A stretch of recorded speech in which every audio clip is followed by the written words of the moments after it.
تین باتیں مانگی رسول کریم سرورت عالم صلی اللہ علیہ وسلم نے. ایک ہے کہ اللہ تعالیٰ، اے اللہ مجھے بہت صبر کرنے والا بنا دیجیے اور بہت شکر کرنے والا بنا دیجیے. صبر، جیسا کہ پچھلے اتوار کو عرض کیا تھا کہ صبر بہت اعلیٰ مقام ہے بندگی کا، اور حقیقت میں غور کیا جائے تو جنت انعام ہے اسی صبر کا،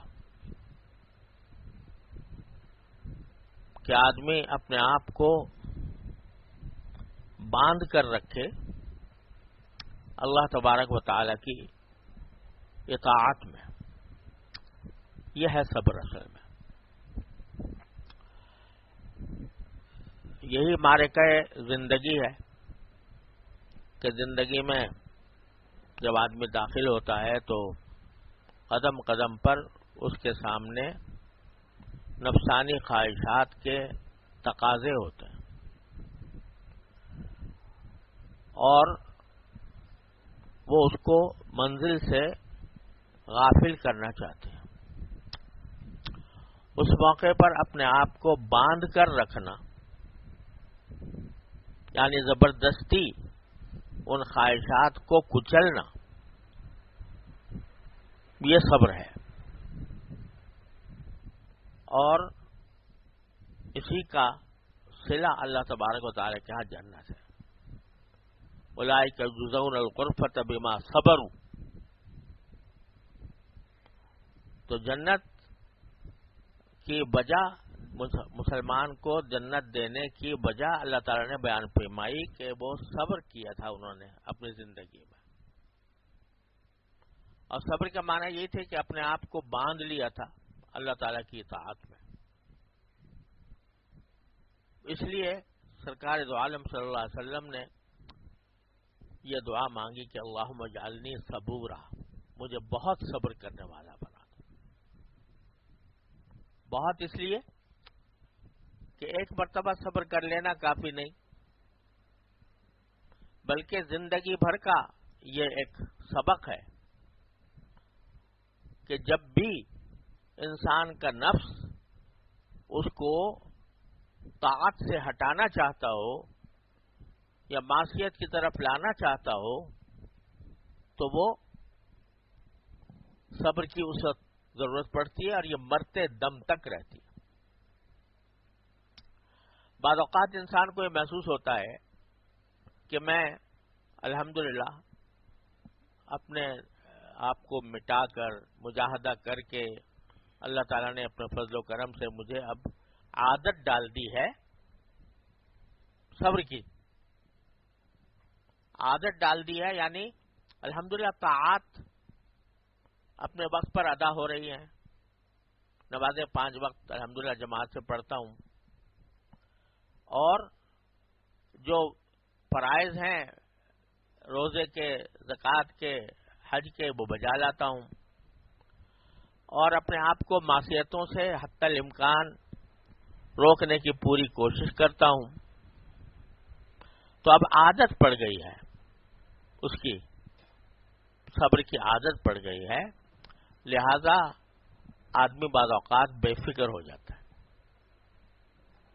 کہ اب کہاں مجھے شیطان آ کے ڈھائے گا، اب کہاں شیطان مجھے دھوکہ دے گا.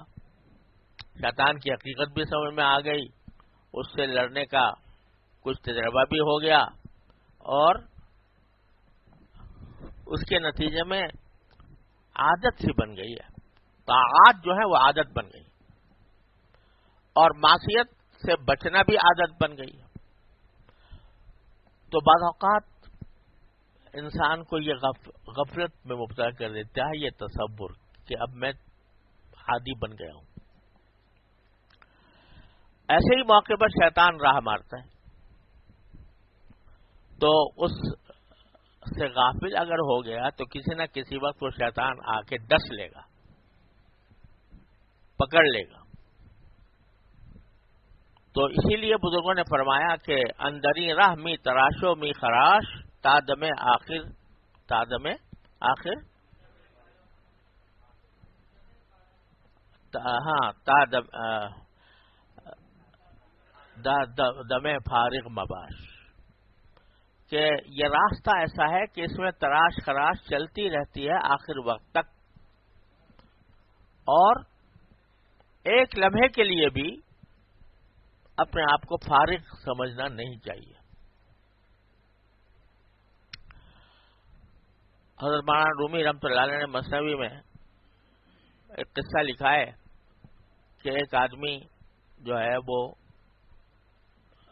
اس کا کہیں واسطہ پڑ گیا سانپ سے،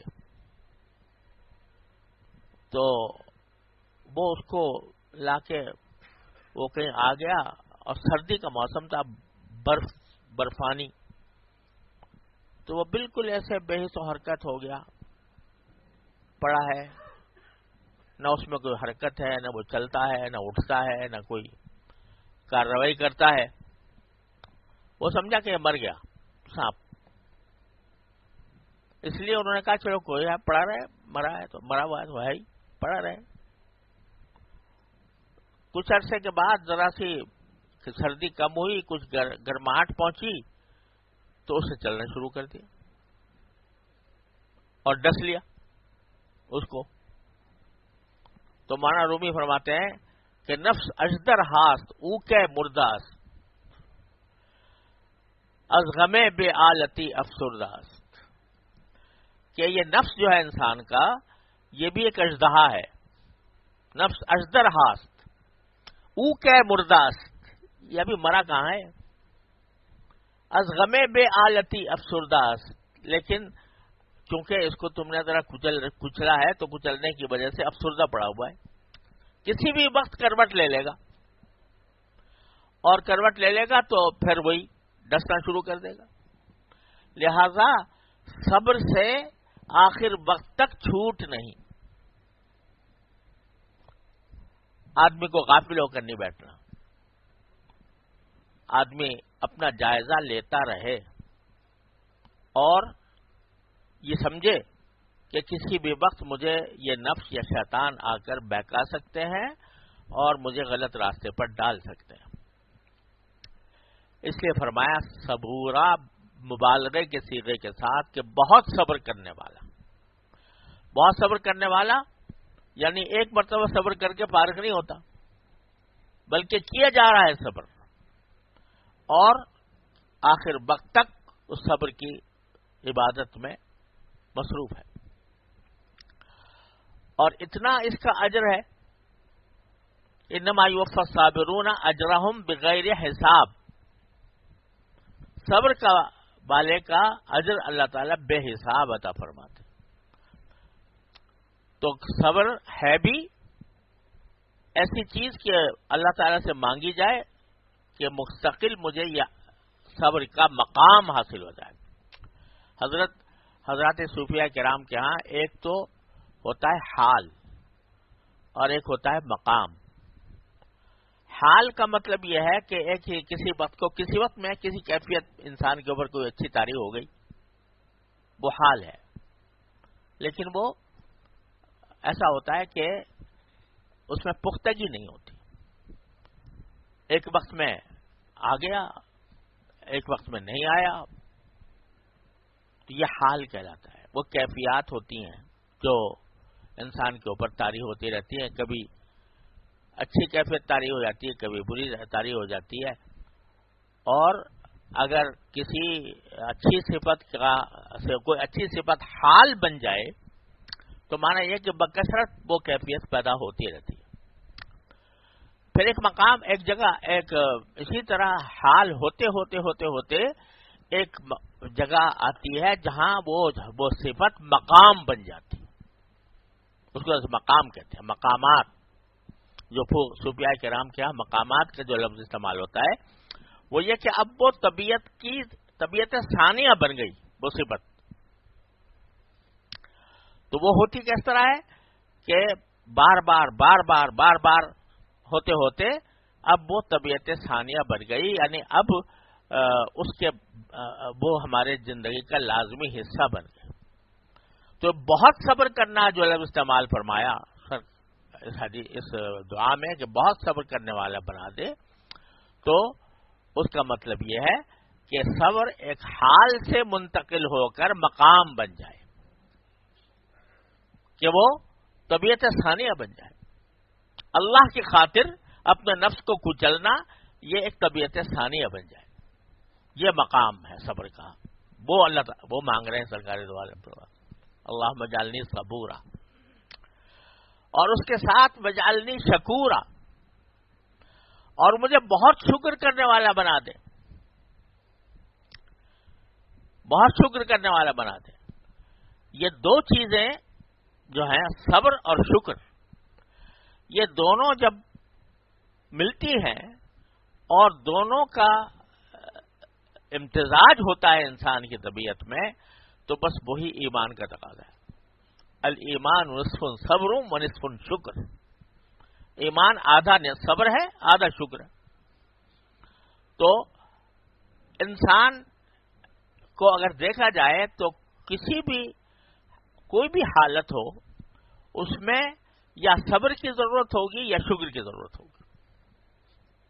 اللہ تبارک و تعالیٰ نے شکر ایسا مقام، ایک حدیث میں رسول کریم صلی اللہ علیہ وسلم کا ارشاد ہے کہ عجب لامر المومن، مومن کا معاملہ بھی بڑا عجیب ہے۔ ان اصابہ خیر حمد اللہ و شکر، اگر اسے کوئی بھلائی پہنچتی ہے تو اللہ کی حمد کرتا ہے، شکر کرتا ہے۔ ان اصابہ خیر حمد اللہ و شکر وان اصابتہ مصیبت حمد اللہ و صبر، جب کوئی مصیبت پہنچتی ہے تو اللہ کی پھر بھی حمد کرتا ہے اور صبر کرتا ہے۔ تو اس کو فرمایا عجیب ہے معاملہ مومن کا، ہر حالت میں اس کا فائدہ ہی فائدہ ہے، گھاٹا نہیں ہے۔ اگر اچھی صورت اچھی حالت میں ہے تو شکر کرے گا، اور اگر کوئی تکلیف میں ہے تو صبر کرے گا۔ اور فرمایا کہ اس میں فرمایا کہ انسان کے کسی بھی حالت میں مومن کا اجر، ہر حالت میں مومن کے لیے اجر ہے، حتی فی اللقمۃ التی یرفعها الی فی امرأتہ، یہاں تک کہ کوئی لقمہ اٹھا کر اگر اپنی بیوی کے منہ میں دیتا ہے تو اس پر بھی اجر ہے۔ بظاہر تو یہ دنیا داری کا کام معلوم ہو رہا ہے، کھانا پینا، بیوی کے منہ میں لقمہ دیا، تو یہ ہے تو بظاہر دنیا کا کام، لیکن سرکار دو عالم صلی اللہ علیہ وسلم فرماتے ہیں اس پر بھی اللہ تبارک و تعالیٰ کی طرف سے اجر ہے۔ تو عجیب معاملہ، اس کو فرمایا عجیب معاملہ ہے مومن کا کہ کسی بھی حالت میں گھاٹا نہیں۔ اب ذرا اس حدیث میں ایک اور بات پر غور فرمائیے کہ دو حالتیں بتائیں نا حدیث میں، ایک یہ کہ نصابہ خیر حمد اللہ و شکر، اگر اس کو بھلائی پہنچتی ہے تو اللہ کا کی حمد کرتا ہے، شکر ادا کرتا ہے۔ یہ تو سمجھ میں آ گیا۔ آگے نصابہ مصیبت، اگر کوئی مصیبت پہنچ جائے اس کو تو حمد اللہ و صبر، اس کو بھی حمد کرتا ہے اللہ کی، مصیبت کے وقت میں بھی حمد کرتا ہے اور صبر کرتا ہے۔ بظاہر تو وہ تکلیف میں ہے انسان اور پریشانی میں ہے، مصیبت آئی بھی ہے، کوئی دل طبیعت کے خلاف بات ہو رہی ہے، تو وہ تو موقع صبر کا تو خیر سمجھ میں آ گیا، صبر اپنے آپ کو باندھ کے رکھے، اللہ کی تقدیر کے اوپر راضی رہے، اس کو شکوہ اللہ تعالی سے پیدا نہ ہو، یہ بات تو سمجھ میں آ جاتی ہے۔ لیکن حمد بھی کرے اللہ کی حمد بھی کرے اور صبر بھی کرے اس وقت، ارے بھائی حمد کس بات پر؟ وہ تکلیف ہے، پریشانی ہے، غم ہے، صدمہ ہے، لیکن ہمارا حمد کرے اور صبر کرے۔ تو بات دراصل یہ ہے کہ جب اللہ تبارک و تعالیٰ کی طرف سے کوئی چیز پہنچتی ہے، چاہے وہ تکلیف دہ ہی کیوں نہ ہو، حقیقت میں وہ بھی نعمت ہے اللہ تعالیٰ کی، حقیقت میں وہ بھی نعمت ہے اللہ تبارک و تعالیٰ کی۔ کیوں ہے؟ اس لیے کہ ہر مصیبت پر بندے کو کی یا مغفرت ہوتی ہے یا درجات میں اضافہ ہوتا ہے، یہاں تک کہ حتی الہم یہمہ، کہ اگر کسی کو کوئی فکر لاحق ہے اس فکر کے اوپر بھی اللہ تبارک و تعالیٰ کے یہاں سے اجر ہوتا ہے. تو لہذا وہ مصیبت بھی حقیقت میں کیا ہے؟ وہ نعمت ہے. کیونکہ ایک نعمت اس طرح ہے کہ اللہ تعالیٰ اس پر اجر عطا فرما رہے ہیں. ایک حدیث میں رسول کریم صلی اللہ علیہ وسلم نے ارشاد فرمایا کہ بعض اوقات ایک بندہ ایسا ہوتا ہے اللہ تعالیٰ اس کو کسی خاص درجے تک پہنچانا چاہتے ہیں، اونچے درجے تک پہنچانا چاہتے ہیں، لیکن اس کے اعمال ایسے نہیں ہوتے کہ وہاں تک پہنچ جائے. اعمال ایسے نہیں ہوتے کہ وہاں تک پہنچ جائے. تو اللہ تبارک و تعالیٰ اس کے اوپر کوئی مصیبت بھیج دیتے ہیں. تو اس مصیبت کی وجہ سے وہ جو اس کی کمی رہ گئی تھی، اوپر کے درجہ پہنچنے میں جو کمی رہ گئی تھی، وہ اس کے ذریعے وہ ایک دم سے درجات میں ترقی کر جاتا ہے، وہاں تک پہنچ جاتا ہے. تو وہ مصیبت جو آ رہی ہے کاہے کے لیے آ رہی ہے؟ اس کے درجے بڑھانے کے لیے، اس کو اعلی مقام تک پہنچانے کے لیے. تو حقیقت میں نعمت ہے. لیکن بندہ چونکہ کمزور ہے، اس واسطے اس کو نعمت نہیں سمجھتا، اس کو لے کے بیٹھ جاتا ہے. ایک بات تو یہ جو فرمایا کہ حمد بھی کرے اور صبر بھی کرے، شکر بھی کرے اور صبر بھی کرے مصیبت کے وقت میں. ایک تو وجہ اس کی یہ ہے کہ حمد اس لیے کرے کہ کیا ہے، یہ نعمت ہے خود، کیونکہ اس سے اجر میں اضافہ ہو رہا ہے، گناہ معاف ہو رہے ہیں.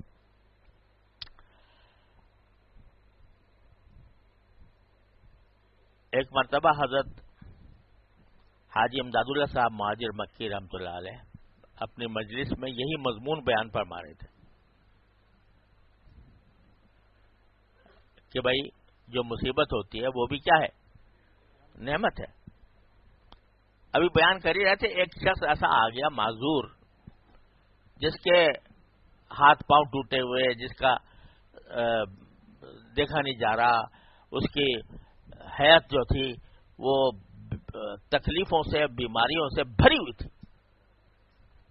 ایسے شخص مجلس میں آ گیا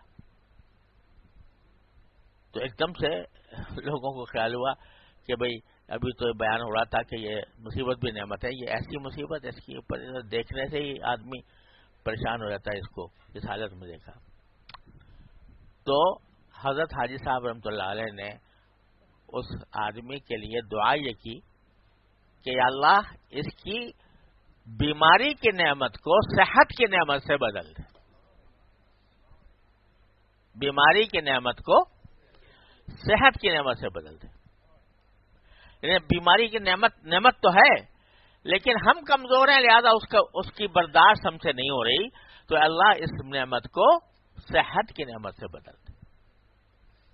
اب میں نے اپنے والد ماجد قدس اللہ تعالی سرہ کو بھی بارہا یہ دعا کرتے ہوئے دیکھا.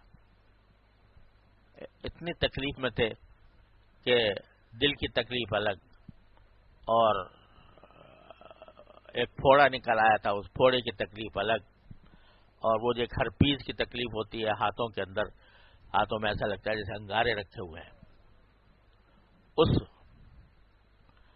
اس وقت میں نے دیکھا کہ ایک تکلیف، ایک نہیں، دل کی تکلیف، ایک پھوڑے کی تکلیف، ہاتھوں کی تکلیف.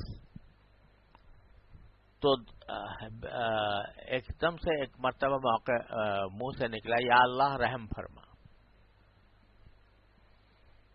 پھر فوراً فرمایا کہ یہ میں نے کیا کہہ دیا، یہ میں نے کیا کہہ دیا، یا اللہ رحم فرما، جس کا مطلب یہ ہوگا گویا ابھی رحم نہیں ہو رہا اللہ کی طرف سے. اتنے رحم اللہ تعالی کی طرف سے ہو رہے ہیں، تو میرا یہ کہنا کہ اللہ رحم فرما یہ گویا ناشکری ہے. پھر یہ دعا فرمائی جو حضرت جی صاحب نے تلقین کی، یا اللہ اس بیماری کی نعمت کو، اس تکلیف کی نعمت کو صحت سے تبدیل فرما دے. تو حقیقت میں تو وہ نعمت ہوتی ہے، بندہ کمزوری کی وجہ سے اس کے وہ نعمت نہیں سمجھ رہا. تو ایک تو حمد کی وجہ یہ ہے کہ وہ بیماری حقیقت میں نعمت ہے. ہاں البتہ ہم کمزور ہیں، مانگیں گے یہی، یا اللہ ہمیں صحت عطا فرما دے. سرکار دو عالم صلی اللہ علیہ وسلم بھی مانگی، صحت مانگیں گے کیونکہ ہم کمزور ہیں، لیکن ہے وہ بھی نعمت. لہذا حمد کی ایک وجہ تو یہ حمد اللہ و صبر. دوسری وجہ یہ ہے کہ ہمیں اگر کوئی تکلیف پہنچتی ہے کسی بھی قسم کی، تو ایک تکلیف ہے، عین اسی تکلیف کی حالت میں کتنی نعمتیں ہیں جو اللہ تعالی کی متوجہ ہیں. عین اسی وقت بخار ہو رہا ہے بہت تیز، اور اس کی وجہ سے گھبراہٹ ہے، پریشانی ہے، برا حال ہو رہا ہے، تو آدمی جو ہے اس کی طرف متوجہ ہو جاتا ہے. ارے بھائی، اس حالت میں بھی آنکھیں تمہاری صحیح کام کر رہی ہیں، زبان تمہاری صحیح کام کر رہی ہے، کان تمہارے صحیح کام کر رہے ہیں، سارا جسم جو ہے اس کا نظام اپنی جگہ برقرار ہے. ایک بخار ہی تو ہو گیا نا، سمجھے، ایک بخار ہو گیا. تو اس وقت میں جو نعمتیں حاصل ہیں ان نعمتوں کا تصور کر کے اس کا حمد پہلے کرو اللہ کی، پھر صبر کرو. حمد اللہ و صبر، پہلے اس کی شکر تو ادا کر لو جو پہلے نعمتیں میسر ہیں. اسی وجہ سے سنت قرار دیا گیا کہ جب بندہ دعا کرے اللہ تبارک و تعالیٰ سے تو پہلے حمد کرے، الحمدللہ رب العالمین پہلے کہے، پھر درود شریف پڑھے، پھر دعا کرے. حمد کیوں کرے پہلے؟ اس لیے کرے کہ اللہ پہلے تو میں آپ نے جو نعمتیں مجھے عطا فرما رکھی ہیں پہلے میں اس کا شکر تو ادا کر لوں. ایسا نہ ہو کہ میں مانگ رہا ہوں تو ناشکری ہو جائے ان نعمتوں کی جو آپ نے مجھے عطا فرما رکھی. تو پہلے حمد کرو اللہ کی. کس بات پر کرو؟ ان باتوں پر جو تمہیں، ان نعمتوں پر جو تمہیں حاصل ہیں.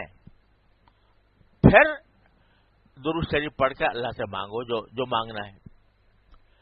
تو حمد کی ضرورت ایک تو اس وجہ سے ہے کہ یہ بیماری یا مصیبت خود نعمت ہے، دوسرے اس وجہ سے ہے کہ عین اس بیماری، عین اسی مصیبت کے دوران اللہ تعالیٰ کی بے شمار نعمتیں انسان کی طرف متوجہ ہیں.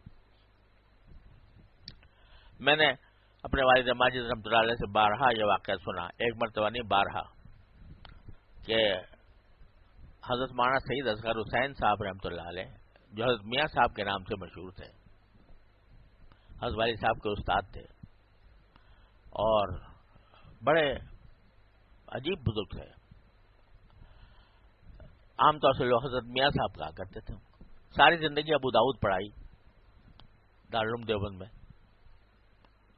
اور ساتھ ساتھ اللہ تعالیٰ نے عجیب کمالات سے نوازا تھا، تواضع کی انتہا، عجیب و غریب. بہت سارے واقعات حضرت والد صاحب سے ان کے سنے ہیں اور عجیب سے بقاموز واقعات ہیں. تو ایک مرتبہ حضرت والد صاحب نے سنایا کہ مجھے پتہ چلا کہ حضرت میاں صاحب کو بخار بہت تیز ہو گیا ہے. تو میں عیادت کے لیے گیا اور جا کر پوچھا کہ حضرت کیسے مزاج ہے؟ تو کہا بھائی اللہ کا شکر ہے میری آنکھیں کام کر رہی ہیں، اللہ کا شکر ہے میرے کان کام کر رہے ہیں، اللہ کا شکر ہے میری زبان کام کر رہی ہے، اللہ کا شکر ہے مجھے کوئی دل کا دورہ نہیں ہوا، اللہ کا شکر ہے مجھے جتنی بیماریاں نہیں تھیں پہلے ان کا ذکر کر دیا کہ نہیں ہے. ہاں بخار ہو رہا ہے، بھائی دعا کر دو اللہ تعالیٰ یہ بھی دور ہو جائے. تو حمد اللہ و صبر، اللہ کی حمد کرے گا اور پھر صبر کرے گا. تو حمد ان نعمتوں پر ہے جو اس وقت دوسری نعمتیں حاصل ہیں. ایک تو خود بذات خود مصیبت نعمت ہے، اور دوسری جو حقیقی جو آدمی محسوس کر سکتا ہے کہ یہ نعمتیں ہیں وہ بے شمار ہیں، ان کا تصور کر کے حمد کرے پہلے اور پھر صبر کرے. تو ہم دونوں صورتوں میں ہے. جب اچھائی کوئی پہنچی ہے اصابہ خیر حمد اللہ و شکر، وَإِنْ أَصَابَتْهُ مُصِيبَةٌ حمد اللہ و صبر. تو حضرت نبی کریم صلی اللہ علیہ وسلم نے کہ مومن کا گھاٹا کسی حالت میں بھی نہیں. یہاں بھی اجر وہاں بھی اجر. اور دو چیزیں جب اکٹھی ہو جاتی ہیں، صبر اور شکر، تو ایمان کامل ہو جاتا ہے. الایمان نصفان، نصف صبر و نصف شکر. آدھا ایمان صبر ہے، آدھا شکر ہے. اور قرآن کریم نے کئی جگہ پر فرمایا ان فی ذلک لآیات لکل صبار شکور. اس میں نشانیاں ہیں ہر اس شخص کے لیے جو صبار ہو. صبار بہت صبر کرنے والا. صبار، صبور سے بھی زیادہ مبالغہ ہے اس میں، بہت زیادہ صبر کرنے والا. اور شکور ہو یعنی شکر کرنے والا ہو. دو صفتیں جس میں پائی جا رہی ہیں، چند نشانیاں ان کو پتہ چلتی ہیں اللہ تبارک و تعالیٰ کی قدرت کی، اس قدرت کاملہ کی، اس کی حکمت بالغہ کی. نشانیاں اس کے سمجھ میں آتی ہیں جو بہت صبار ہو اور شکر کرنے والا ہو. تو جس طرح صبر ایک نعمت ہے اور اللہ تبارک و تعالیٰ کے ہاں باعث اجر ہے، اور اس کو باقاعدہ مانگا گیا کہ مجھے صبور بنا دے،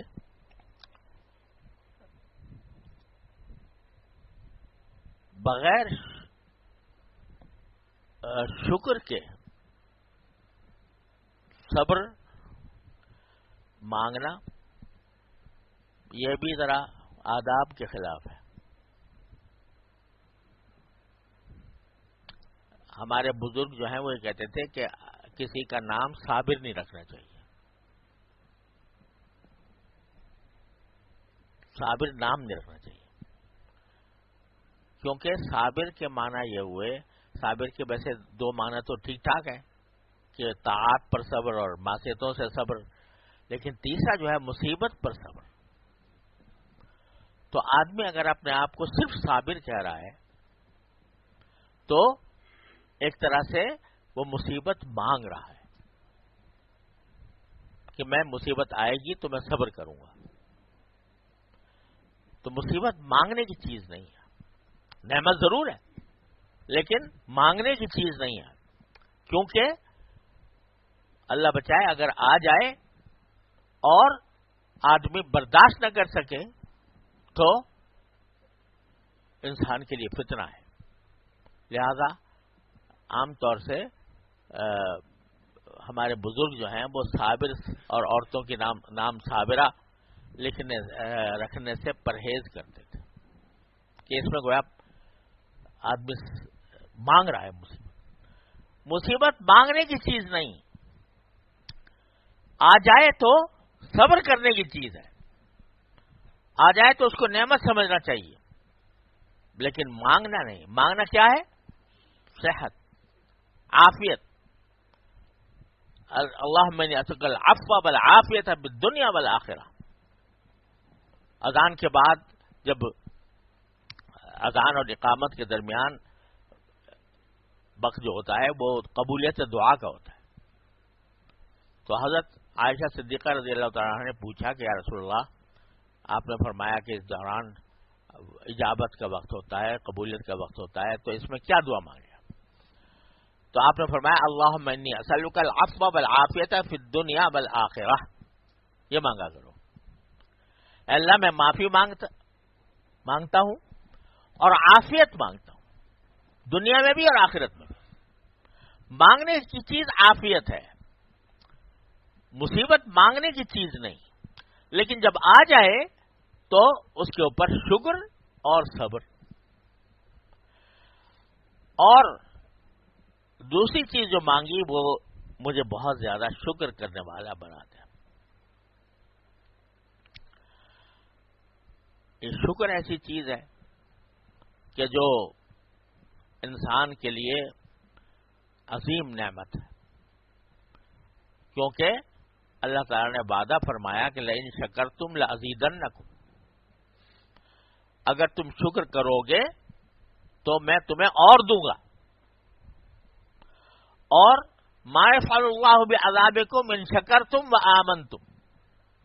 کتنے پیار بھرے لفظوں میں اللہ تعالی نے فرمایا اللہ تمہیں عذاب دے کے کیا کرے گا اگر تم شکر گزار بنو اور ایمان لاؤ.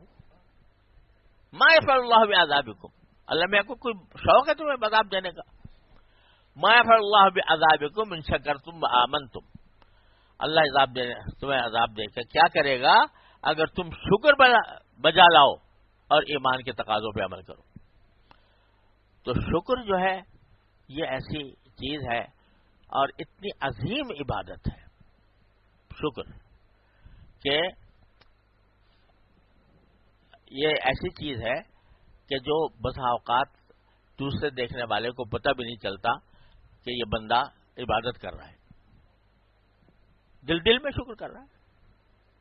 ہوا اچھی لگ رہی ہے، اللہم لک الحمد لک الشکر، موسم اچھا لگ رہا ہے، اللہم لک الحمد لک الشکر، کھانا اچھا سامنے آ گیا، اللہم لک الحمد لک الشکر، چاہے دلی میں کہہ رہا ہوں، تو کسی کو پتہ بھی نہیں چلتا کہ یہ کوئی عبادت انجام دے رہا ہے۔ ارے بھائی کوئی بیٹھا ہوا تہجد پڑھ رہا ہے، کوئی نفلیں پڑھ رہا ہے، کوئی تسبیح پڑھ لیے بیٹھا ہے، تو سب کو نظر آئے گا۔ یہ ایسا ہے کہ بس براہ راست اس نے رابطہ جوڑ رکھا ہے اپنے مالک کے ساتھ، کسی کو پتہ بھی نہیں۔ میان عاشق و معشوق رمزیس کرامن کاتبینا ہم خبر نیس، یہ ایک ایسا رابطہ ہے کہ جو عاشق اور معشوق کے درمیان ایسا رابطہ ہے جو کسی کو پتہ بھی نہیں چلتا۔ یہ شکر ایسی چیز ہے۔ تو اللہ تبارک و تعالیٰ کو یہ شکر بہت پسند ہے، اور حقیقت میں اگر غور کیا جائے تو یہ بہت سے امراض باطنہ کا علاج ہے۔ یہ شکر ایک تو اگر آپ دیکھو تو ہر وقت ہر لمحے انسان کے اوپر باری تعالیٰ کی نعمتوں کی بارش ہے کہ نہیں ہے؟ شمار بھی نہیں کر سکتا انسان، اتنی نعمتیں ہر وقت ہے۔ اس کا حق شکر تو بندہ ادا کر ہی نہیں سکتا، ساری زندگی سجدے میں پڑا رہے تو بھی اس کی صرف ایک زندگی کے اندر اس کا جو جسمانی نظام ہے اس کا بھی شکر ادا نہیں کر سکتا۔ اور شیخ سعدی فرماتے ہیں کہ اگر یہ جو انسان زندہ ہے تو ایک سانس اندر جاتا ہے، ایک باہر آتا ہے، اندر جانا ایک نعمت، باہر آنا ایک نعمت، اگر ایک نعمت کا شکر ادا کرے گا اتنے میں دوسرا سانس آ جائے گا، تو کہاں تک شکر ادا کرے گا؟ کر ہی نہیں سکتا۔ لیکن جب جتنا بھی کر سکے بندہ اللہ تعالیٰ کے، تو اللہ تعالیٰ اس کے ساتھ اپنا ایک خاص تعلق قائم فرما دیتے ہیں، اس کو خاص تعلق ادا فرما دیتے ہیں اپنی ذات کے ساتھ، جو بندہ زیادہ شکر گزار ہوتا ہے، خاص تعلق ادا فرما دیتا ہے۔ قرب، اللہ تبارک و تعالیٰ کا قرب شکر کے اندر بہت زیادہ حاصل ہوتا ہے۔ ایک تو یہ ہوتا ہے کہ قرب ہوتا ہے، دوسرا یہ ہے کہ شکر کے ذریعے تکبر کی جڑ کٹتی ہے، شکر سے تکبر کی جڑ کٹتی ہے۔ جب ایک بندہ شکر ادا کر رہا ہے کہ یا اللہ آپ کا فضل و کرم ہے کہ مجھے آپ نے صحت دے دی، ٹھیک ہے، یہ جو کہہ رہا ہے کہ شکر ہے، اس کا کیا مطلب؟ اس کا مطلب یہ کہ میں مستحق تو نہیں تھا اس کا، آپ نے اپنے فضل و کرم سے دے دی۔ ارے بھائی ایک جو ہے کوئی کسی جگہ ملازم ہے، نوکری کرتا ہے، اب مہینے کے اوپر تنخواہ دے رہا ہے وہ شخص جس کے یہاں ملازم ہے، تو کیا شکر کی بات ہوئی؟ اس کا ذمہ فرض تھا، بھائی مجھ سے کام لیا، میں نے محنت لی، تو اس کے سلسلے میں مجھے پیسے دے رہا ہے، احسان کی کیا بات؟ نہ شکر کی کو، ہاں کہہ دے شکریہ، تو یہ اپنی طرف سے ایک احسان ہے اس کے اوپر، ورنہ وہ تو ایک واجب تھی چیز، وہ دے دی، شکر کی کیا بات؟ لیکن اگر وہ ساتھ میں تنخواہ کے ساتھ کچھ تمہیں ہدیہ پیش کر دے زیادہ، تو یہ شکر کی بات ہے نا۔ تو کیا مطلب کہ یہ جو ہدیہ مجھے دے رہا ہے یہ میرے عمل کی بدولت نہیں دے رہا، میرا عمل تو بس وہ تنخواہ کی حد تک محدود ہے، لیکن یہ جو دے رہا ہے یہ میری استحقاق سے زیادہ دے رہا ہے، تو شکر آتا ہے۔ تو جب بندہ اللہ کا شکر ادا کرتا ہے تو مانا کیا ہوئے کہ میں مستحق تو نہیں تھا اس کا، میرے اندر حق نہیں، مجھے کوئی مانگنے کا استحقاق نہیں تھا۔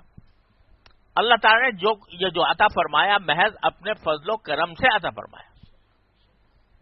اگر میں تندرست ہوں تو اللہ کا کرم ہے، میں خود سے کوئی مجھے استحقاق نہیں تھا کہ میں تندرست ہوتا۔ میں اگر مضبوط ہوں، طاقتور ہوں، دوسرے لوگ مجھ سے ڈرتے ہیں میری طاقت کی وجہ سے، تو یہ میرا اپنا کوئی کمال نہیں ہے، یہ اللہ تعالیٰ کی عطا ہے، اس نے بنا دیا مجھے طاقتور، لہذا میں شکر ادا کرتا ہوں۔ میں اگر مالدار ہوں اور بڑا امیر کبیر ہوں تو اس وجہ سے نہیں کہ میں مستحق تھا اس دولت کا، اللہ نے میں اپنے فضل و کرم سے عطا فرما دیا، لہذا شکر۔ تو شکر جو ہے بذات خود اعتراف ہے اس بات کا کہ میں مستحق نہیں، جو کچھ ہے وہ عطا ہے میرے پروردگار کی، اس لیے شکر ادا کر رہا ہوں۔ تو یہ اعتراف ہے کہ نہیں کس بات کا؟ کہ میں مستحق نہیں تھا۔ جب پہلے قدم پر اعتراف کر لیا کہ میں مستحق نہیں تھا، تکبر کہاں آئے گا؟ تکبر تو اس وقت آتا ہے جب آدمی اپنے آپ کو سمجھے کہ میں بڑا ہوں اور میرے اندر یہ اوصاف ہیں، لہذا مجھے ملنا ہی تھا یہ، سمجھے آپ؟ یہ تکبر ہے۔ لیکن جب شکر کہہ دیا، اللہ کا شکر، یا اللہ آپ کا شکر ہے آپ نے عطا فرما دیا، کیا مانا ہوئے کہ میں مستحق نہیں تھا، آپ نے بغیر میرے استحقاق کے عطا فرمایا، لہذا شکر ادا کر رہا ہوں۔ تو اس لیے کہہ رہا ہوں کہ تکبر کی اس سے جڑ کٹتی ہے، کثرت شکر سے۔ ہر چیز جو نعمت حاصل ہو رہی ہے اس کے اوپر اگر آدمی بندہ شکر ادا کر رہا ہے تو اس کی جڑ کٹتی ہے تکبر کی۔ اور دیکھو ہمارے حضرت حکیم الامت صلی اللہ تعالی وسلم نے بڑے عجیب بات فرمائی کہ یہ شکر جو ہے یہ شیطان کے حملوں کا بہت بڑا ہتھیار بھی ہے، اس کے حملوں کے دفاع کا۔ اس لیے کہ جب وہ کمبخت جنت سے نکالا جا رہا تھا تو کہتا میں سب کو ان کو گمراہ کروں گا، لآتینہم من بین ایدیہم ومن خلفہم وعن ایمانہم وعن شمائلہم، میں ان کے پاس آؤں گا، ان کے سامنے سے، ان کے پیچھے سے، ان کے دائیں سے، ان کے بائیں سے، چاروں طرف سے آ کر ان پر حملہ کروں گا۔ اور حملہ کرنے کا نتیجہ کیا ہوگا؟ لا تجد اکثرہم شاکرین، میرے حملوں کا نتیجہ یہ نکلے گا کہ آپ ان میں سے اکثر کو شکر کرنے والا نہیں پائیں گے۔ تو معلوم ہوا کہ شیطان کا سب سے بڑا ہتھیار یہ ہے کہ بندے کو شکر سے غافل کرتا ہے۔ تو اس لیے شکر جو ہے یہ شیطان کے حملوں کا بھی توڑ ہے۔ جس نعمت جو بھی نعمت مل رہی ہے، چھوٹی ہو یا بڑی ہو، اس پر اللہ تعالیٰ کا شکر ادا کرو تو شیطان کا راستہ کٹتا ہے، اس سے شیطان کا بیج مارا جاتا ہے شکر کرنے سے۔ وَلَا تَجِدُ أَكْثَرَهُمْ شَاكِرِينَ، بڑے دعوے سے کہہ رہا ہے کہ دائیں بائیں ہر طرف سے آؤں گا اور آپ ان میں سے اکثر کو شکر گزار نہیں پائیں گے۔ تو اللہ تعالیٰ فرماتے ہیں کہ ان عبادی لیس لک علیہم سلطان، میرے بندے جو ہیں ان پر تجھے کوئی اختیار حاصل نہیں۔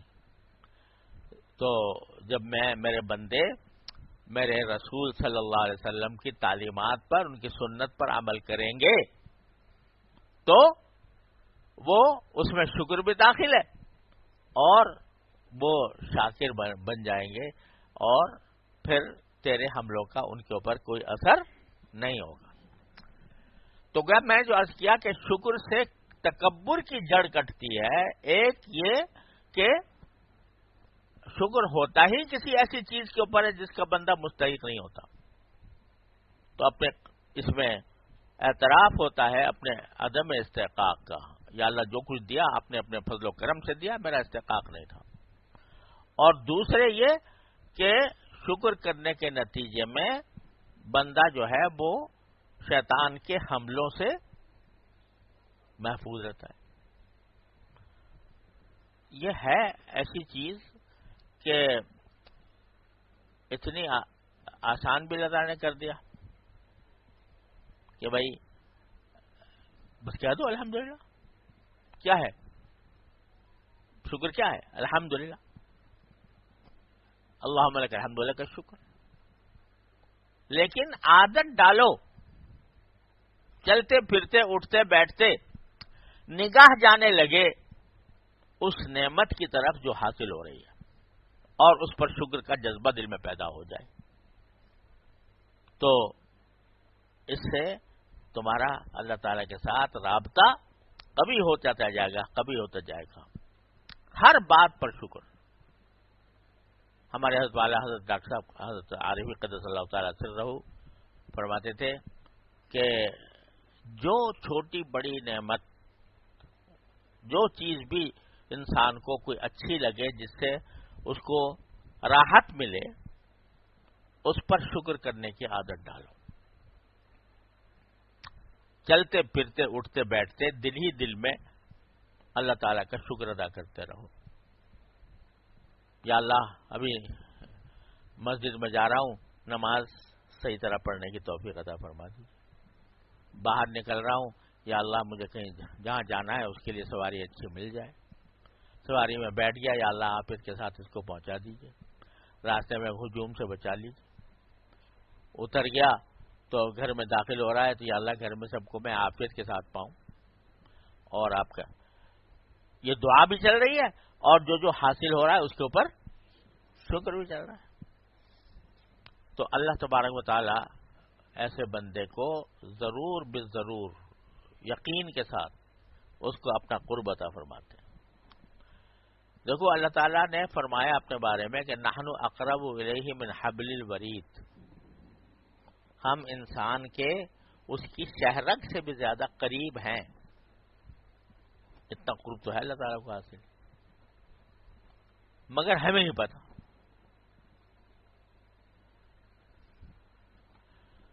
ہمیں اس کا احساس نہیں، نہ اس کا کچھ اس کا قرب کا کوئی تصور دل میں. اب تو دور. ہمارے والد صاحب کا ایک شعر ہے کہ میں ہزار تجھ سے بعید ہوں، یہ عجب کہ تو میرے پاس ہے. میں ہزار تجھ سے بعید ہوں، یہ عجب کہ تو میرے پاس ہے. کہ وہ تو پاس ہے اور جو ہم لوگ ہیں دور بھاگے جا رہے ہیں. کبھی اس کا خیال، کبھی اس کا خیال، کبھی یہ فکر، کبھی وہ فکر.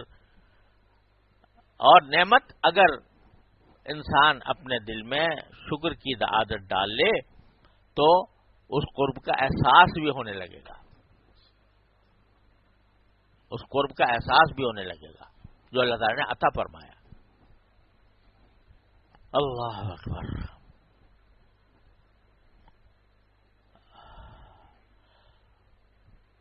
نحن اقرب الیہ من حبل الورید، اتنے ہم قریب ہیں تم سے. کہاں بھاگے جاتے ہو؟ تم کہاں بھاگے جا رہے ہو؟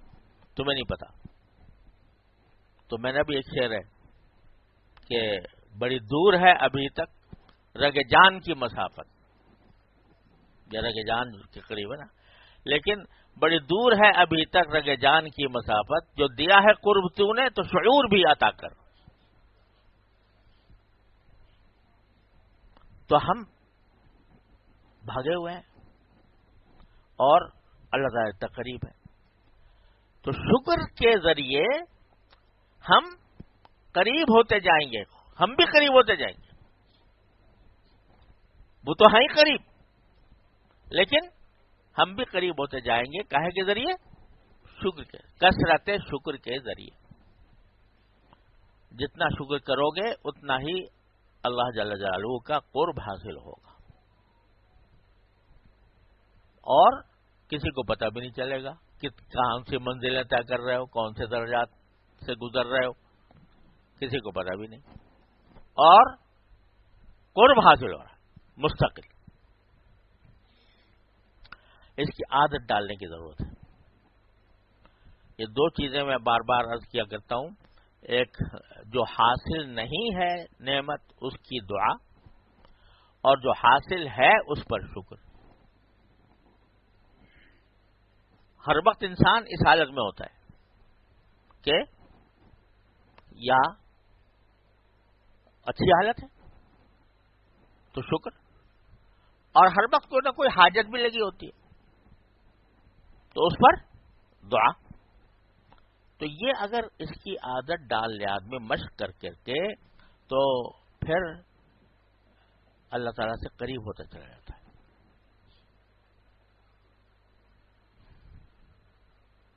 مگر ہے تو آسان،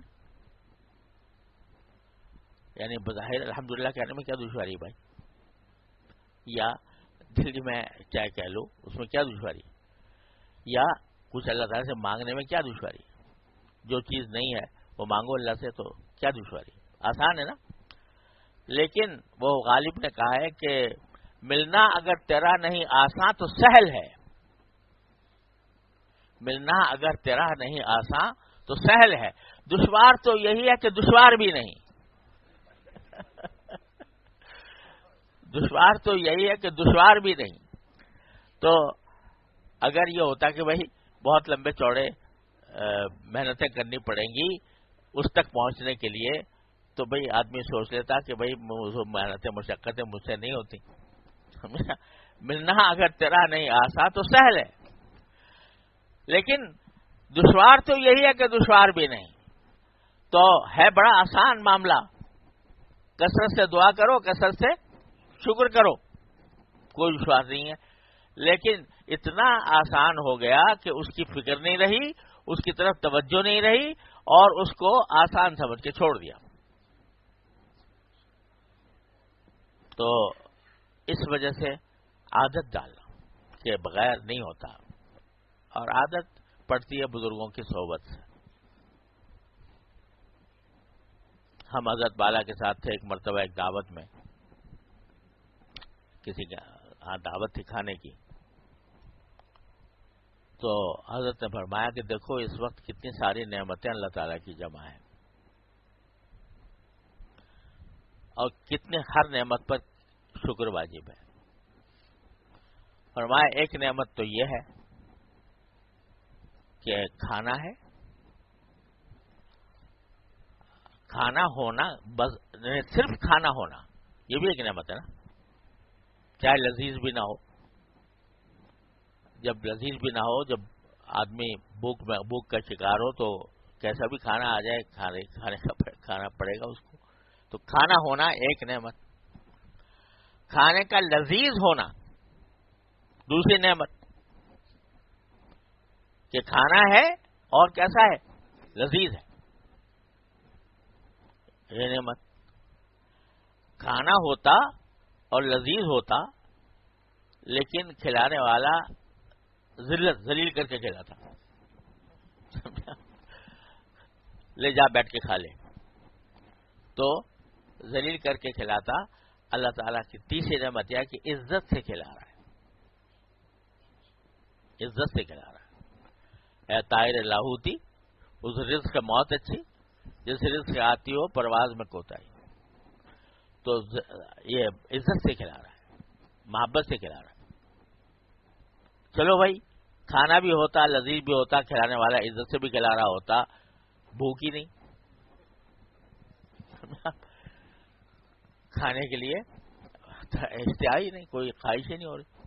تو 1000 نعمتیں آ جائیں تو بھوک نہ ہو تو کیا کہے گا. تو بھوک ہونا ایک مستقل نعمت. پھر اگر بھوک ہے لیکن بیماری ایسی ہے لگی ہوئی کہ اس کی وجہ سے پرہیز بتا رکھا ہے طبیب نے،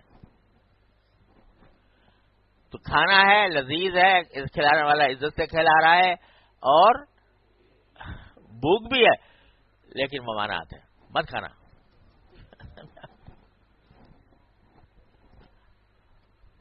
تو یہ نہ ہونا ایک مستقل نعمت. چلو اگر کھانا بھی ہے، لذیذ بھی ہے، عزت سے بھی کھلایا جا رہا ہے، بھوک بھی ہے اور مانعت بھی نہیں ہے، اچانک ایک خبر آ گئی کوئی صدمے کی، کوئی فکر لاحق ہو گئی، تو سب کھانا اکارت ہو جائے گا. الحمدللہ عافیت کے ساتھ رہ رہے ہیں، عافیت کے ساتھ کھا رہے ہیں. یہ مستقل نعمت. اکیلے بیٹھ کے کھا رہے ہوتے تو بھی ٹھیک تھا، لیکن اپنے اعزاء احباب کے ساتھ بیٹھے ہوئے ہیں، بے تکلف اعزاء اور احباب ہیں، ان کے ساتھ مل کے کھانے میں جو مزہ ہے وہ اکیلے میں تو نہیں. یہ ایک مستقل نعمت کے اعزاء احباب کے ساتھ کھا رہے ہیں. تو ایک کھانا ہے لیکن اس میں کتنی نعمتیں ہیں، اب یہ توجہ کون دلائے گا؟ سمجھے نا، یہ شیخ ہی دلاتا ہے. تو اس لیے کہہ رہا ہوں کہ عادت جو پڑتی ہے وہ کس سے پڑتی ہے؟ بزرگوں کی صحبت سے. اب جو وہ قدم قدم پر ہمیں بتا رہے ہیں کہ دیکھو یہ نعمت ہے، کرو شکر، تو پھر نگاہ جانے لگتی ہے ان کی تعلیم و تلقین کی نتیجے میں، خود بھی نگاہ جانے لگتی. جب شیخ کی صحبت انسان اٹھاتا ہے وہ شکر گزار ہوتا ہے اور وہ توجہ دلاتا ہے کہ دیکھو یہ ایسی چیز ہے کہ اس پر شکر ادا کرنا چاہیے.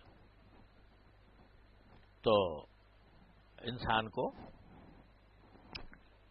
اس پر توجہ ہوتی ہے، اس کی نگاہ کا زاویہ شیخ بدل دیتا ہے. ایک مرتبہ سخت گرمی پڑ رہی تھی کراچی میں. کراچی بیچارہ ہے ہی 10 مہینے گرمی کا شہر، تو اس میں بہت زیادہ سخت لو تھی اور گرمی تھی شدید. تو کسی نے حضرت سے کہا کہ حضرت گرمی بڑی شدید ہو رہی ہے آج کل. تو حضرت نے فرمایا کہ بھائی تم نے بس ایک ہی بات دیکھی کہ گرمی شدید ہو رہی ہے، سمجھے، اور دیکھو اس گرمی سے فائدے کیا ہو رہے ہیں. اس سے جراثیم مر رہے ہیں، اس سے فلاں وبائیں دور ہو رہی ہیں، اس سے فلاں کام ہو رہا ہے. تو تم نے اس کی بس ایک تکلیف دہ بات لے لی اور کہہ رہا ہو جی گرمی ہو سکے، وہ ایک طرح سے بے صبری کا مظاہرہ کر رہے ہو اس گرمی پر. لیکن اس گرمی کے ساتھ اللہ تعالیٰ نے کتنی نعمتیں وابستہ کی ہیں اس کی طرف تمہارا دھیان نہیں جاتا. تو یہ شیخ کرتا ہے یہ تربیت کہ وہ بتاتا ہے کہ یہ موقع شکر کا ہے. چیز ہمارے حضرت والد صاحب رحمۃ اللہ قدس اللہ تعالیٰ کے درجات بلند فرمائے، ایک جملہ فرمایا کرتے تھے بڑا ہی عجیب و غریب کہ تم واقعات کو الٹا پڑھتے ہو. واقعات کو الٹا پڑھتے ہو. الٹا پڑھنے کے کیا معنی؟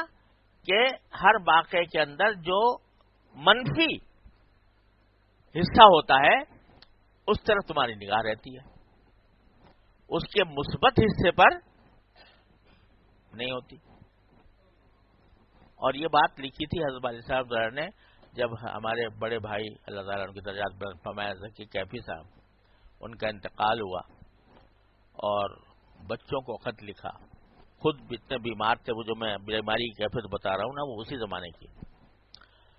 تو ان کو خط لکھا کہ بھائی ہم واقعات کو الٹا پڑھتے ہیں، اگر اس کو سیدھا پڑھو تو پھر صبر بھی آئے اور اطمینان بھی ہو.